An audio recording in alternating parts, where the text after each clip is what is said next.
사랑하는 성도 여러분, 땡스기빙 잘 보내셨습니까? 추수감사절 하면 뭐가 생각나십니까? 빠질 수 없는 것이 칠면조입니다. 터키를 먹는 거죠. 아주 오래전부터 미국 양계협회에서 매년 백악관에 최고급 칠면조를 기부했습니다. 그래서 그날 저녁에는 식탁에 요리된 칠면조가 올라왔습니다. 그런데 어느 날, 어느 순간부터, 어느 해부터 동물보호단체, 그리고 언론이 한 마리만 좀 살려주세요. 그날 아이들이 보는 앞에서 너무 잔인한 거 아닙니까? 압박을 주기 시작했어요. 그래서 조지 부시 대통령 때부터 정식으로 터키를 사면해주는 행사가 열렸습니다. 올해도 있었습니다. 죽을 수밖에 없는 칠면조 2마리가 대통령의 선언이 있습니다. 너는 오늘 죽지 않고 대신 리조트 가서 푹 쉬어라. 이 선언 한마디로 인해서 오븐으로 들어가서 요리를 해야 될 칠면조가 자유의 몸이 되는 거죠. 이 황당하고도 재미있는 사건이 매년 백악관에서 이루어집니다. 근데 이 우스꽝스러운 반전이 우리 인생에서도 이루어졌어요. 예수님이 십자가를 지심으로 인해서 우리 죄를 대신 지셨습니다. 그래서 우리는 예수 그리스도로 말미암아 사면을 받았어요. 죽지 않고 살게 되었어요. 전적인 하나님의 은혜요. 하나님의 선물이죠. 그토록 놀라운 은혜를 받은 우리는 왜 감사하지 못하고 있을까요? 첫 번째는 감사는 내가 탕자였구나 깨닫는 데서부터 시작됩니다. 자아 성찰이 있어야 돼요. 나를 깊이 돌아보고 죄를 회개하고 하나님의 뜻을 구하는 영적 활동들이 있어야 돼요. 자, 이것이 바로 우리 스스로가 할 수도 있지만 성령님이 주시는 감동에 의해서 이루어지죠. 다윗은 이런 시간들을 많이 가졌습니다. 하나님, 내 마음을 살펴주십시오. 내 마음을 알아주십시오. 나에게 무슨 죄가 있는지 시험하여 아십시오. 그렇게 기도하고 자신을 늘 살피고 성찰하는 그런 시간을 가졌습니다. 자, 누가복음 15장 17절입니다. 다시 한번 읽어보도록 하겠습니다. 그제서야 그는 제정신이 들어서 이렇게 말하였다. 내 아버지의 그 많은 품꾼들에게는 먹을 것이 남아도는데 나는 여기서 굶어 죽는구나. 그제서야 제정신이 들었습니다. 그는 자신에게 말하였습니다. 자기 성찰의 첫걸음은 나에게 말을 거는 것입니다. 대부분의 사람들은 너무 바빠서 자신의 영혼에게 말을 걸지 않습니다. 자신의 영혼을 돌아보지 않습니다. 늘 다른 사람을 위해 살다가 너무 바쁘게 시간을 가지지 못합니다. 이 둘째 아들은 자신에게 돌아왔습니다. 드디어 제정신이 들었습니다. 자신에게 질문했습니다. 너무 바쁘게 살았어요. 세상 쾌락과 즐거움 속에 살아갔어요. 영혼이 없는 사람처럼 살았습니다. 근데 이제 그 순간에 마치 영혼이 돌아온 것 같아요. 아프리카 원주민 진군 이야기가 있습니다. 부자가 아프리카 여행을 하고 있습니다. 진군들을 고용했습니다. 하루가 지나고 이틀이 지났습니다. 3일째 되는 날에 그들은 아침 일찍 출발하기를 원했어요. 근데 진군이 움직이지 않는 거예요. 왜 움직이지 않지? 목소리를 높입니다. 그러자 그 중에 한 일꾼이 말합니다. 우리 몸은 이곳에 있지만 우리 영혼은 아직 저 뒤에 있습니다. 우리는 우리의 영혼이 이곳에 도착할 때까지 기다려야 합니다. 그동안 작은 아들은 바쁘게 살았어요. 쾌락 속에 정신없이 살았습니다. 오늘 말로 하면 클럽에 가고 술집에 가고 놀고 먹고 마시고 하느라고 정신없이 그러다가 돈이 다 떨어지고 돼지를 치는 그 잡을 갖게 되고 하도 배가 고파서 돼지가 먹는 쥐염 열매를 먹으려고 할 때 돼지가 양보를 하지 않았습니다. 그래서 돼지랑 경쟁하며 그걸 먹으려고 하는 그 찰나에 그는 자신을 보게 되었습니다. 비참한 자신을 보게 되었습니다. 내가 지금 무엇을 하고 있지? 내 아버지 집에는 품꾼도 배불리 먹는데 나는 여기서 지금 무엇을 하고 있지? 그때서야 그는 알게 되었어요. 내가 아버지와 하늘에 죄를 지었구나. 그는 아버지께로 돌아가기를 작정합니다. 다윗도 마찬가지였어요. 다윗도 자신을 늘 돌아보는 사람이었지만 밧세바 간음 사건 이후에는 한동안 자신을 돌아보지 못했습니다. 그는 그러한 시간을 갖지 않았어요. 자신의 허물과 수치를 들여다보지 않았습니다. 죄를 인정하지 않았어요. 아무도 모를 것이라고 생각했는지 모르겠어요. 그러나 나단 선지자가 방문하고 나서야 그는 알게 되었습니다. 하나님은 다 알고 계셨구나. 깨닫게 되고 그는 기도하기 시작합니다.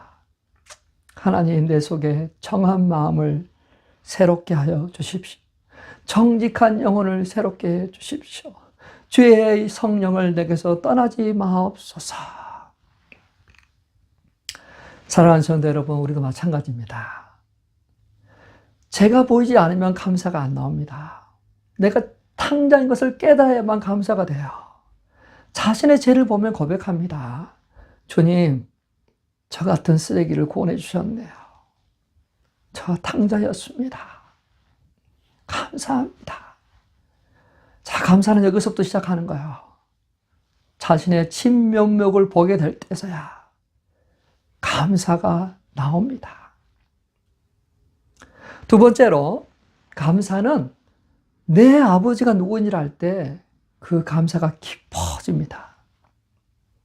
하나님이 누구일까? 작은 아들은 제 정신이 들었어요. 아버지 집에 품꾼들도 먹을 것이 많은데 아버지께 돌아가자. 근데 무슨 염치로 돌아가지? 감히 내가 아버지의 자식이라고 할 수는 없고 품꾼의 하나로 받아두시도록 그렇게 부탁하자. 그러한 마음으로 아버지께 돌아옵니다. 그런데요, 아버지는 어떻게 반응할까요? 누가복음 15장 20절입니다. 같이 한번 읽어볼까요? 그는 일어나서 아버지께로 갔다. 그가 아직도 먼 거리에 있는데 그의 아버지가 그를 보고 측은히 여기서 달려가 그의 목을 껴안고 입을 맞추었다. 아직도 거리가 먼데 아버지는 그를 알아보고 기다리신 것도 아니고 달려와서 뛰어와서 맨발로 급하게 달려와서 그 아들을 화락 껴안고 키스를 하고 허그를 하고 그렇게 반갑게 맞이해 줍니다. 아직도 냄새가 풀풀 나는 그 아들을 안아주고 터치합니다. 사랑하는 성도 여러분, 지금 이 시간 우리 하나님 아버지께서 우리 각자를 그렇게 안아주시고 계세요. 기뻐하고 계세요. 환영하고 계세요. 너는 내 아들이다, 내 딸이다. 그렇게 기뻐하고 즐거워 계세요. 그런데요, 혹 우리 중에 이 아들과 같은 마음으로 이 자리에 앉아 계신 분이 계십니까? 혹이라도 이 아들과 같이 내가 염치가 없다. 내가 어떻게 아버지를, 하나님을 아버지라고 부를까? 친밀함이 느껴지지 않고 찬양에도 아무 마음 감동이 없죠. 왜 그럴까요? 내 죄를 보고 내 약점을 보고 있기 때문에 그렇습니다. 냄새나는 내 가거를 보기 때문에 그렇습니다. 탕자는 아버지를 보지 못했어요. 자신만 보았어요. 그래서 염치 없이 나아갔습니다. 그러나 아버지는 그 아들이 고백하기도 전에 내가 죄를 지었습니다. 나를 품꾼에 하나 더 써주십시오. 그 말도 끝나기도 전에 아버지는 그 아들을 감싸주세요. 허물을 덮어주세요. 그 냄새를 지워주세요. 아버지는 종들에게 이야기합니다. 어서 좋은 옷을 꺼내서 내 아들에게 입혀라. 어서 그 손에 반지를 껴라. 발에 신발을 신겨라. 그리고 살찐 송아지를 잡아라. 우리가 같이 축제하자. 내 죽은 아들이 돌아왔다. 즐거워하자.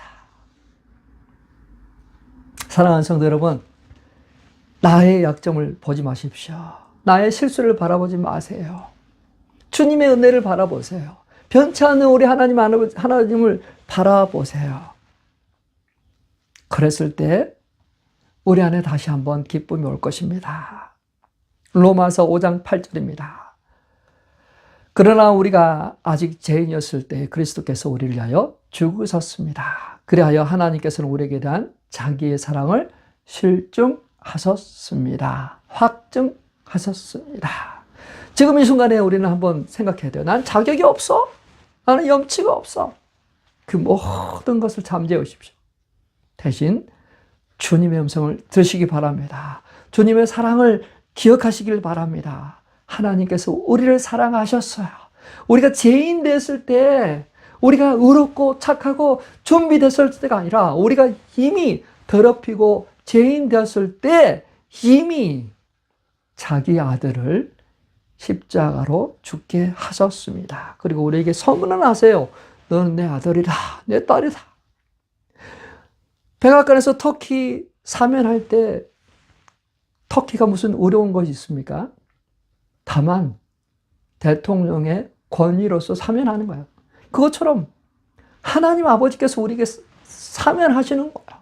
예수 그리스도를 믿는 너에게 죽음이 아니라 생명, 하나님의 자녀가 되는 권세를 주셨어요. 자격을 따지는 아들의 근심을 아버지가 덮어버렸습니다. 수치를 덮어버렸어요. 모든 허물을 덮어버렸습니다. 그래서 우리는 이 하나님의 사랑을 알아야 돼요. 하나님의 사랑을 우리는 느껴야 됩니다. 체험해야 됩니다. 그럴 때 감사가 나오는 거예요. 그럼에도 불구하고 나를 사랑하시는, 자격이 안 됨에도 불구하고 나를 사랑하시는 그 하나님의 사랑을 알 때 감사가 나오는 겁니다. 그냥 무턱대고 감사할 수 없잖아요. 자,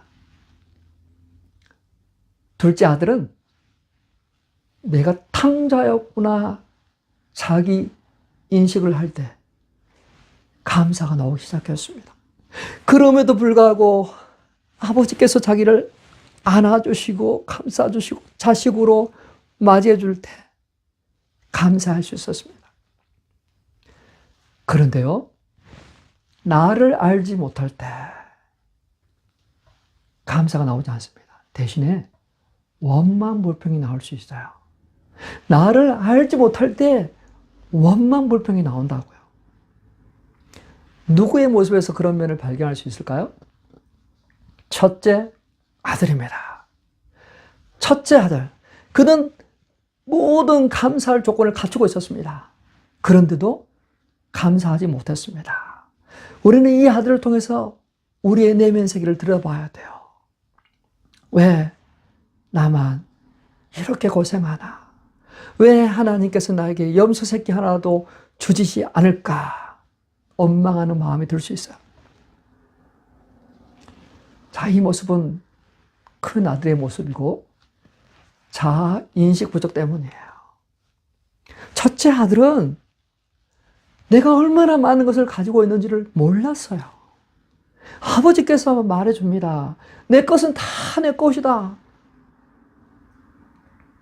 둘째 아들이 아버지께 유산을 달라고 했을 때 하나님께서 그 자식한테만 좋았을까요? 아니, 욕한 것 같은데 그 둘째 아들에게만 유산을 남겨줬을까요? 아니에요. 오늘 우리가 누가복음 15장을 자세히 읽어보면 아버지께서 두 아들에게 각각 유산을 나누어 줬어요. 둘째 아들은 그 유산을 가지고 아버지를 떠나 세상으로 갔지만 첫째 아들은 그 유산을 가지고 아버지 집에 있었습니다. 그도 유산을 받았습니다. 그도 얼마든지 염소 새끼나 송아지를 잡아서 친구들과 같이 즐길 수 있었습니다. 근데 그걸 알지 못했어요. 아버지 구하지 않았습니다. 아버지께 그걸 찾지 않았어요. 왜일까요? 자신이 누구인지를, 자신이 어떠한 은혜를 갖고 있는지, 복을 누리고 있는지를 알지 못했기 때문에 그는 원망하고 불평했던 거예요. 첫째 아들은 동생을 동생으로 보지 못했습니다. 내 아우라고 말하지 않았습니다. 그의 아버지께 말합니다. 아버지의 아들이라고 이야기합니다. 저 녀석이라고 불렀어요. 그 동생이 회개하고 돌아왔는데 기쁘지 않았습니다. 그에게 관심은 뭐냐?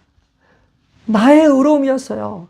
나의 기준이었어요. 나의 공로였어요. 나의 정의였어요. 그는 그러한 것으로 아버지의 기쁨에 동참하지 못했어요. 그 동생이 돌아섰을 때 기뻐하지 못했습니다. 감사하지 못했습니다. 대신 분노를 표출했어요. 불평했습니다. 아버지가 공의롭지 않다고, 아버지가 아들만, 동생만 사랑한다고 했어요. 우리도 얼마든지 그럴 수 있습니다. 집이나 교회, 직장에서 왜 저 사람만 축복받나? 원망할 수 있습니다. 아버지는 지금 문 앞에 서서 첫째 아들에게 말합니다. 아들아, 너와 나는 항상 함께 있지 않느냐? 내 것은 다 내 것이다. 내 아우가 죽었다가 살아났다. 우리 같이 즐거워하자. 들어가자. 첫째 아들은 아버지의 마음을 읽지 못했어요. 그는 자신의 것만 생각했어요. 아버지의 마음을 읽어야 되는데 아버지를 알지 못했어요. 그리고 자신이 누군지를 알지 못했어요. 그는 하나님의 소중한 아들이었어요. 하나님의 걸작품이었습니다. 선한 일을 행하려고 그리스도 예수 안에 지으심을 받은 자였어요. 하나님의 자녀였어요. 성령이 우리에게 그러한 것을 증언하고 계세요. 우리가 하나님의 자녀인 걸 증언하고 있어요. 그런데 이 아들은 그거를 알지 못했습니다. 듣지 못했습니다. 왜? 자기에게만 포커스되어 있기 때문에요. 아버지에게 성령님께서 부어주시는 그러한 은혜와 감동에 하나도 받지 못했던 거예요. 자기 자아 속에 자기 자신을 알지도 못하고 그럴 때 이러한 현상이 생기죠. 그는 아버지 집에 있었어요. 근데 아버지를 헤아리지 못했어요. 아버지가 동생을 얼마나 사랑하는지, 얼마나 기다리고 있는지, 동생이 돌아섰을 때 얼마나 기뻤는지 그는 알지 못했어요. 사랑하는 성도 여러분, 아버지 하나님께서 우리를 초대하십니다. 그 기쁨의 자리로 오도록 하십니다. 동생과 함께 즐거워하는 그 식탁으로 오기를 원하세요. 그 주님의 즐거움에 동참할 수 있는 저 우리 성도님 되시길 바랍니다. 우리가 일상생활에서 모든 걸 감사해야 되죠. 감사하고 계시죠? 근데 어느 순간 그 감사의 깊이가 없어집니다. 왜 그런지 아세요? 내가 탕자인 줄을 알지 못하기 때문에 그래요. 내가 탕자인 것을 알면, 내가 죄와 허물 덩어리인 것을 알면 그 가운데서 감사가 나오기 시작합니다. 하나님이 누군가를 알게 될 때, 하나님의 놀라운 속성들을 알게 될 때, 그분의 인내와 그분의 자비와 그분의 그 모든 것을 알게 될 때 우리는 감사할 수 있습니다. 그러나 나가 누구인지를 모를 때, 자기 만족, 자기 의로움에 사로잡혀 있을 때, 마치 큰아들처럼 그러한 상태에 있을 때 감사 안 나옵니다. 원망하고 불평하죠.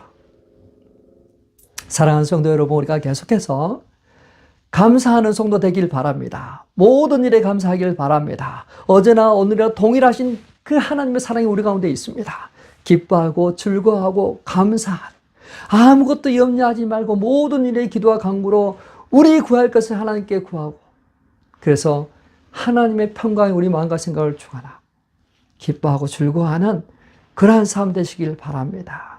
추수감사 저는 끝났지만 감사의 하루하루는 계속됩니다. 감사하는 성도 되시길 바랍니다. 한 시간도 감사를 멈추지 않기를 바랍니다. 계속해서 감사 노트에 기록하시고 우리의 모든 것에 감사의 흔적을 남기는 저와 우리 성도 되시길 주님의 이름으로 축원합니다.